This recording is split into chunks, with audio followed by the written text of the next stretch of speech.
start with just the thought of facing the Kings again. It's tough to beat them tough to beat a team 3 times in a row in the playoffs. But just you know what you're getting into. Just a thought on getting into it.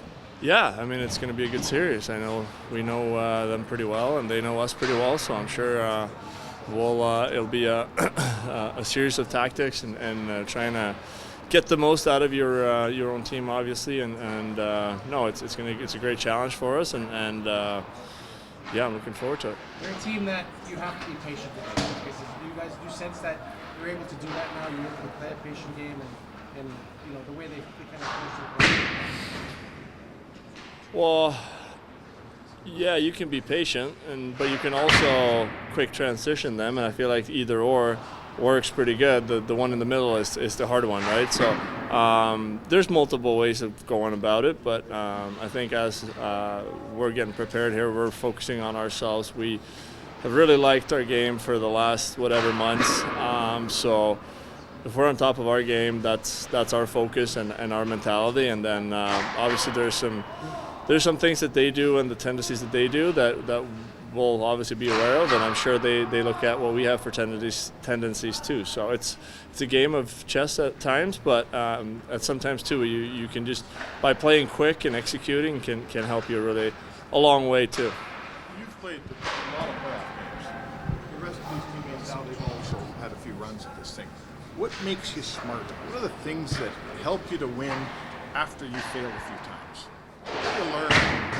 I think the biggest learning lesson I've learned in the playoffs is there will be, in a 7-game series, and if you're going to go all the way, not that I've been close, but not all the way, you're going to have to win games that you don't deserve. It sounds bad, or it sounds weird, but sometimes 2 teams are tired, sometimes 2 teams are lacking and not having their night, but you got to be the one playing not worst. You can play bad and win, and that's huge in the playoffs. You can't always outscore the opponent.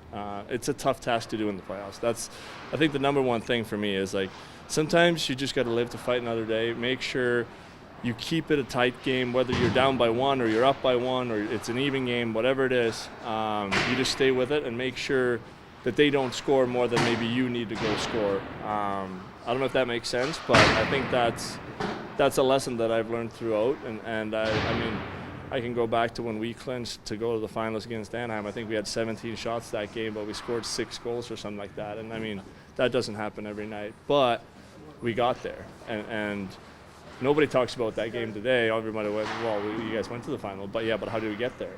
So sometimes you have to learn through those, and I think those are really important. Do you think you guys know what it takes to do that, like you have it in you?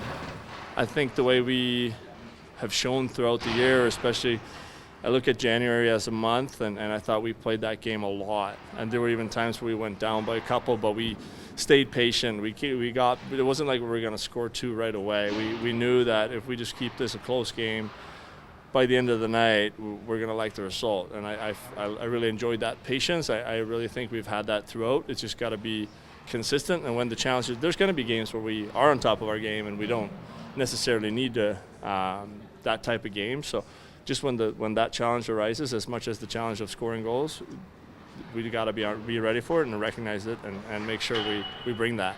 How much is losing the first game in the playoff then becomes catch-up? The Oilers lost the first games last year in the playoffs and they're playing catch-up, and they haven't won a first game in the playoffs in like 7 years. So they keep losing the comeback. I think it's both good and bad, I guess, because some teams, when they lose first game too, they lose all their momentum and then they can't find themselves for the series. The good part here is they've won a bunch of series even though they've lost game 1. So in that regard, I like that, but obviously it is a big thing winning the first game.